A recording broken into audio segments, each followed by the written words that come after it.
కొడుతున్నావు? అక్క అక్క భయమేస్తుంది అక్క, భయమేస్తుంది, మస్తు భయమేస్తుంది అక్క. ఏమైందిరా, ఏంది నీ బాధ చెప్పు.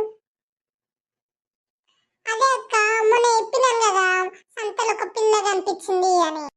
ఏం రో, ఆ పిల్లకి పెళ్ళయిందంటవి, మూడు ఉన్నాడంటవి, మళ్ళీ గెలుపుతున్నావు పిల్లని.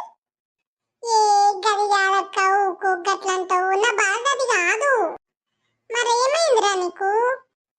ఆ పిల్ల మళ్ళీ నా దగ్గరకు వచ్చిందక్క. వచ్చి నా పెన్మిటిని చూపిస్తా అని చెప్పి వాళ్ళ ఇంటికి తీసుకుపోయింది. అల్లు రౌతలు ఉంది, ఎవ్వరు లేరు. పక్కన ఒక 2-3 ఇల్లులు ఉన్నాయి అంతే. గట్లనా? నువ్వేం చేసినావురా వాళ్ళ ఇంటికి పోయి? ఏం లేదక్క, పోగానే నన్ను కూర్చోబెట్టి కాఫీ తీసుకొస్తా కూర్చోండి అన్నది. నేనేం చేసినా ఆమె లోపట్టుకోగానే ఇల్లు చూద్దామని చెప్పి లోపలికి చూసేసరికి అక్కడ ఒక ఫోటో ఉందక్క, ఆమెది, ఆమె పెనిమిటిది. అరే వాళ్ళ ఇల్లన్నాక ఫోటోలు ఉండేయారా, దానికే అగమగమవుతున్నావు. ఏహే అది కాదే, నువ్వు మొత్తం విను. చెప్పు మరి.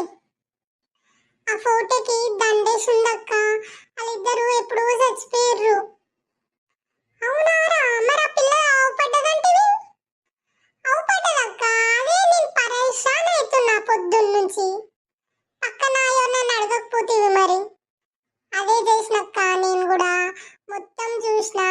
పోయి ఆ పిల్ల కాఫీ తెస్తా అన్నది కదా అని లోపలికి పోయి చూస్తే పిల్ల లేదు, ఎవరు లేరు. ఎంత పిలిచినా ఎవ్వరు రాలేరు. ఇక భయపడుకుంటా పక్కన వచ్చి ఆ పక్కంటోళ్ళని అడిగితే వాళ్ళ ఇంట్లో ఎవరు ఉండరు, 5 ఏళ్ల క్రితమే మొగుడు పిల్లలు ఇద్దరు యాక్సిడెంట్ లో చచ్చిపోయారు అని చెప్పారు. నేను భయపడుకుంటా ఇంటికి వచ్చినక్క. ఇక అవునారా, జర జాగ్రత్త ఉండు మరి.